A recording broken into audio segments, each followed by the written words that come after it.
Hi, this is Asaf with another narrated sparring session. This time I'm sparring with Tom, and despite him being a blue belt, that's always an interesting sparring because he's one of the people who knows my game best. So let's get to it.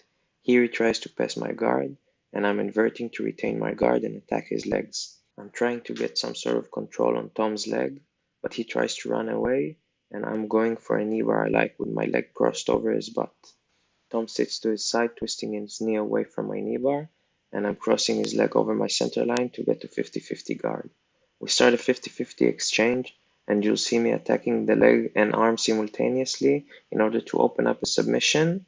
I'm looking for either a heel hook or one of the three variations of armbar I showed in one of my latest Instagram videos. I'm trying the elbow control armbar variation, but I didn't get the grip on the elbow, and Tom managed to pull his wrist out of my armpit and close the distance and control my head, so I couldn't get the submission.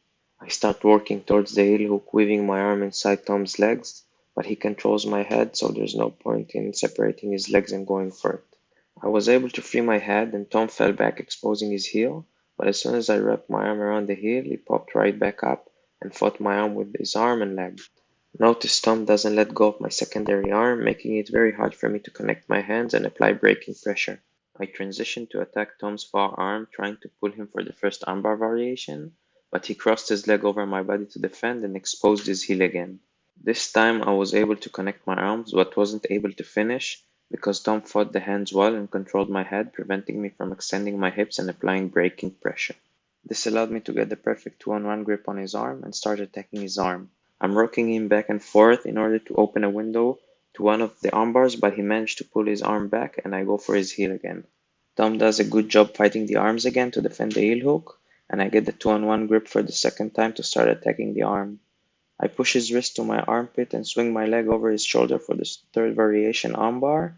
For the finish I have to get my second arm into play because Tom's elbow was twisted slightly, but doubling up on the elbow and hip extension got the finish.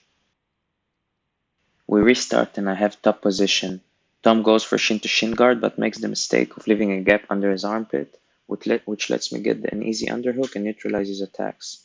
He tries to pull me for the single leg axe, but with my underhook he can't get my way to his left in fear of getting knee sliced, and he manages to get bottom half guard with underhook. I'm shifting my torso towards Tom's hips to weaken his underhook and switch my base in order to get a better position and face the legs to start opening them. I pulled the toes as if I was going for a toe hold.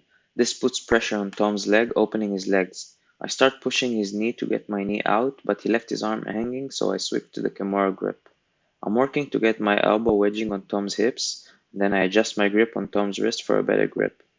Once I got a strong grip, it was a matter of waiting for the opportunity to get my leg out of his half guard. Tom tries to straighten his arm, but I threaten with the armbar and he bends his arm again. Then he continues to defend by bridging on the shoulder in danger, making it hard for me to lift his back off the mat and finish the kimura. I'm straightening my leg to put a lot of weight in the opposite direction and threatening the armbar again. This lets me bend his arm and get my leg over his head, which gives me a strong finishing position for the kimura. We restart with Tom having top position, and we grip fight to get an advantage so someone could get the momentum on his side and start attacking. I'm trying to use my butterfly hooks to pull Tom in and get my butterfly guard game, and he tries to step one leg inside to start his guard passing game. We reach a sort of split squat position, and I try to open the game with a butterfly sweep, but Tom easily pulls back and we find ourselves back fighting for an edge. Tom steps in and I try to time it with an Imanari roll, but I can't get my leg inside of Tom's legs and he manages to push my leg and changes levels in order to start passing my half guard. I frame so Tom won't be able to occupy the space between my thigh and stomach, and Tom's trying to force the pass, but I'm able to switch my outer leg over his body to start attacking Tom's near side leg. Notice I keep framing Tom's hips throughout the entire passing attempt to prevent any hip connection, which would result in me getting my guard pass. I try to get Tom back to 50-50 guard, but he crosses his legs over my center line. This puts me in inferior position to attack, so I hide my heel and start shifting weight towards it. I grab Tom's head to help me get up and prevent him from extending his hips.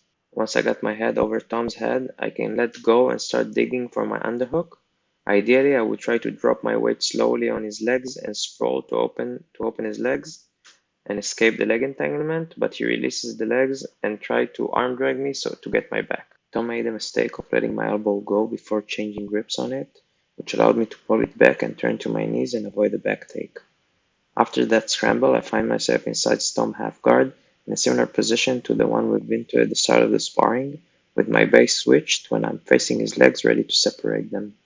I reach for Tom's toes again to use the same toe hold leg break I used in the beginning, but this time Tom keeps his arms connected, so I'm pushing his knee away and get my knee out of his legs.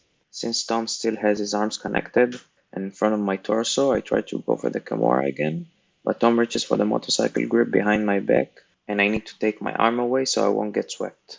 Tom tries to sweep without the grip, but since my arm is free, I was able to base on the mat and butterfly sweep him back to regain top position.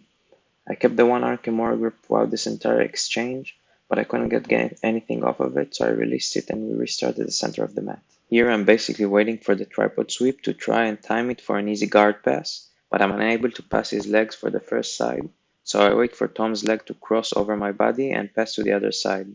I'm taking my hips back as far as I can to make sure Tom's leg won't reach my hips and stop my pass.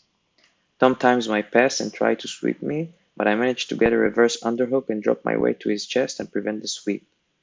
He still manages to go up to his knees, so I'm transitioning to one of my favorite stuff ever, the twister roll. Notice my twister hook on Tom's leg and my tight waist grip that will become the secondary leg controlling arm when I finish the roll. I like this way of controlling the secondary leg since it's harder to reach for my hands without exposing the back, so I either get the truck or the back. I have the calf slicer for the take, but I see Tom's elbow flaring out and I decide to go for the twister. I get wrist control with my far arm and elbow to elbow with my near arm so I can start working my shoulder in front of Tom's shoulder. Tom connects his hands and keeps a strong grip to prevent me from getting the baseball bat grip and get my shoulder in front of his shoulder. After a few seconds of grip fighting to get my shoulder inside, I'm able to do so, and that allows me to pass his arms over my head and reach behind his head. Since my grip is around Tom's neck and not the crown of his head, and he pulls my main arm down, I transition to a one-arm grip on Tom's head and finish by pulling his head and extending my lockdown in hips. Thanks for watching. Stay tuned for part 2 of our sparring where I tap Tom with a Nogi baseball bat choke, and subscribe to get more of my videos.